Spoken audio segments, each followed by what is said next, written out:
Well, Chinese automakers are accelerating their global expansion with a particular focus on increasing their presence in African countries.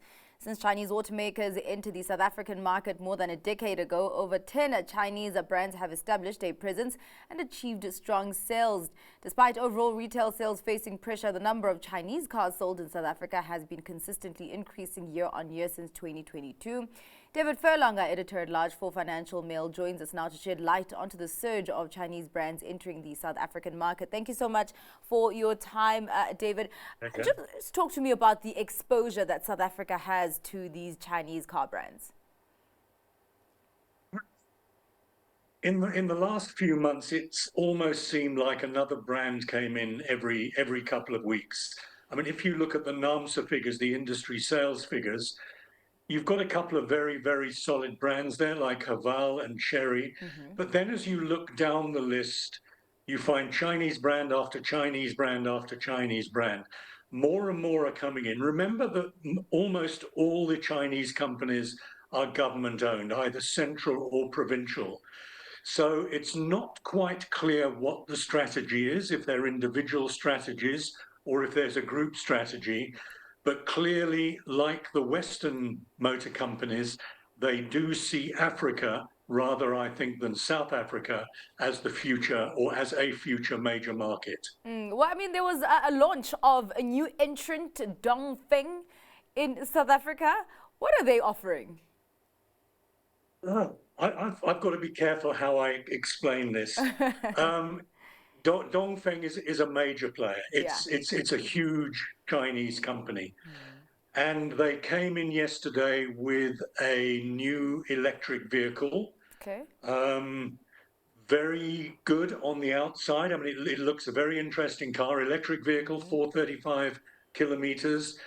The price is very competitive, but they've come in with an awful name. They call it the Dongfeng Box. Oh, box. Okay.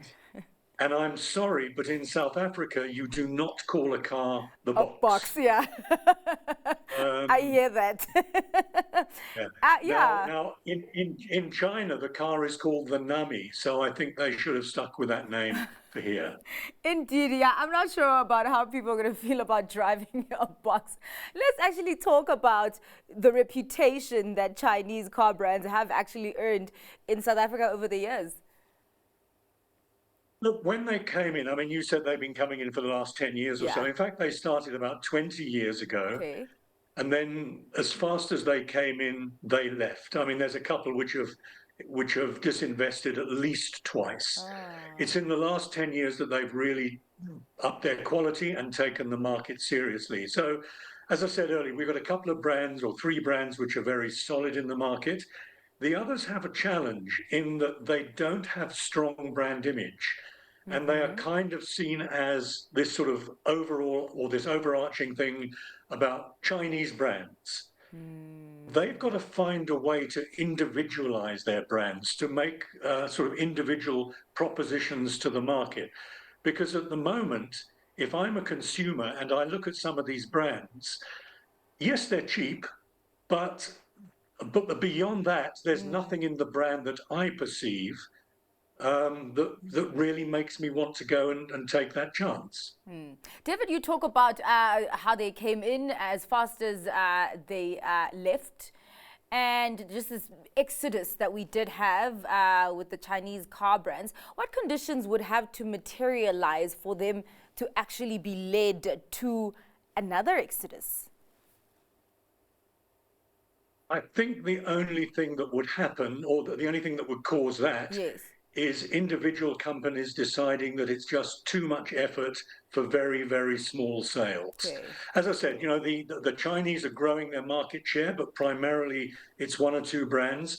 I'm not saying the other brands are bad, but Yes. they just don't have a brand image. And to give you an example, some of them want to get into the car rental market because that's the way to get bums on seats, so the public can actually experience them. And some of the car rental companies are saying, well, we don't know enough about your brand. We don't know what the resale value is. So we're not going to buy your vehicles and sell them back. You've got to lease them to us. Okay. And maybe in the future we'll consider buying. But at the moment, there's a risk. Now, this may be an unfair risk, but at the moment there is a perceived risk.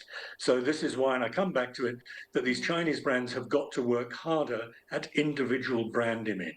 Well, I mean, is there space in South Africa, David, for such a big competitive landscape in that car industry?